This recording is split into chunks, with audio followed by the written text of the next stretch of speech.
Check out this clip from the Monday Money Tip Podcast.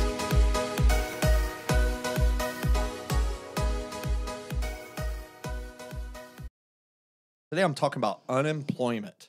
Unemployment is a very thrilling topic, I know. But really, I did some research on this, and I found it to be very interesting.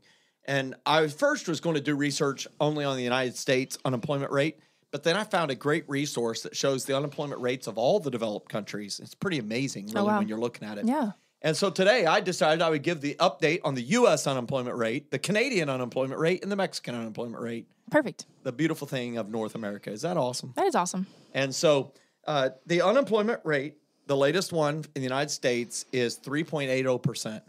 That's really amazing. It's at historic low levels, which is great. In fact, we've been on a long run downward, which has been amazing. In fact, since 2010, it's been declining, and that's really phenomenal. 3.80% is amazing. The current Canadian unemployment rate, now each of these countries calculates theirs a little different. Canada's is at 5.80%. So U.S. is at 3.80, Canada's at 5.80.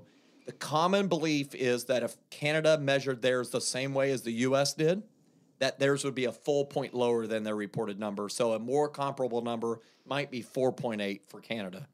And one of the reasons why, and this is very interesting, and I don't know if this is useful to anyone. It might be a useless fact to know.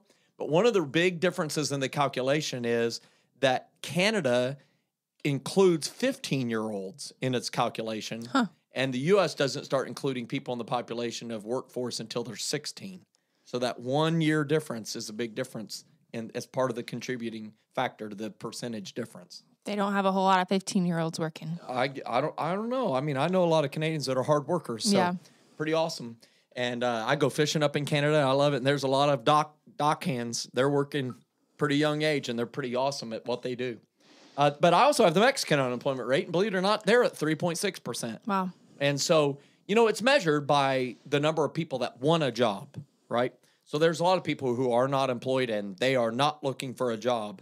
They are not included in the calculation. So, my mom is not employed, and she's not looking for a job. She's 78, and she's not interested She's in living being the employed. dream. That's right. So she's not considered a person looking for a job and unemployed. It's people that are actively looking for a job and do not have one.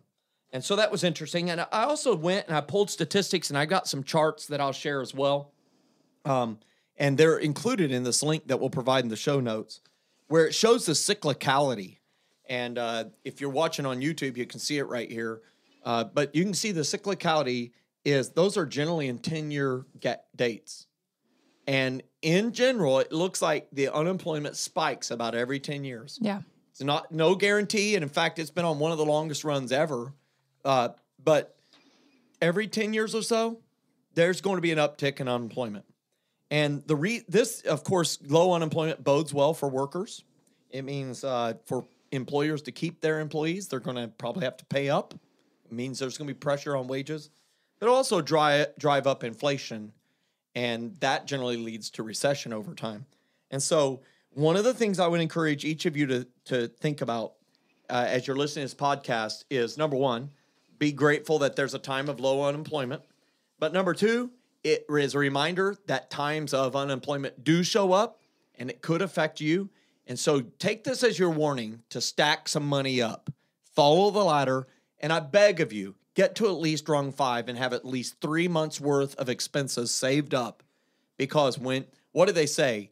When your neighbor is laid off, that's a recession. But when you're laid off, that's an outright depression. And we want to make sure that you're aware of these numbers, but also just reminded that things go in cycles, save some money, and so that you can still prosper when times maybe aren't as stellar economically. That's it for today's Current Money Events section. Nailed it. For full episodes, subscribe to the I Was Broke, Now I'm Not YouTube channel.